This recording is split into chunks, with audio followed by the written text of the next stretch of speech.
क्या आप सभी को पता है कि राम क्यों पूजे जाते हैं?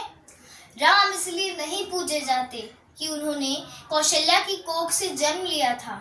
राम इसलिए नहीं पूजे जाते हैं कि उन्होंने कौशल्या की कोख से जन्म लिया था। राम इसलिए पूजे जाते हैं कि उन्हें वनवास देने वाली कैकेयी को भी उन्होंने कौशल्या जैसा आदर दिया था। राम इसलिए नहीं पूजे जाते हैं कि उन्होंने जनक नंदिनी से विवाह रचाया था।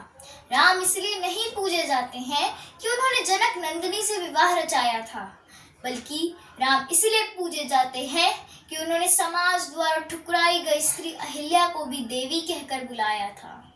राम इसलिए नहीं पूजे जाते हैं कि उनके पिता दशरथ एक चक्रवर्ती सम्राट थे। राम इसलिए नहीं पूजे जाते हैं कि उनके पिता दशरथ एक चक्रवर्ती सम्राट थे। राम इसलिए पूजे जाते हैं कि जिसे पुत्र के समान उन्होंने मुखाग्नि दी थी, वो एक बूढ़े पक्षी जटायु की चिता है।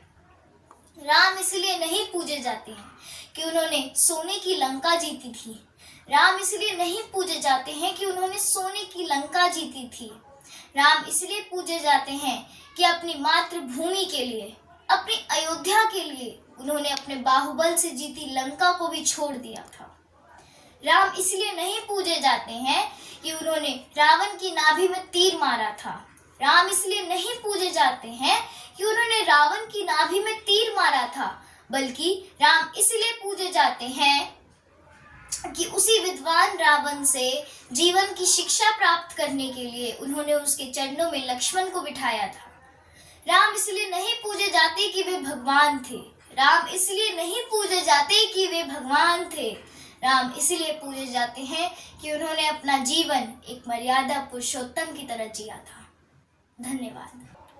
Please subscribe to our channel and click the bell icon so you get all the videos on time.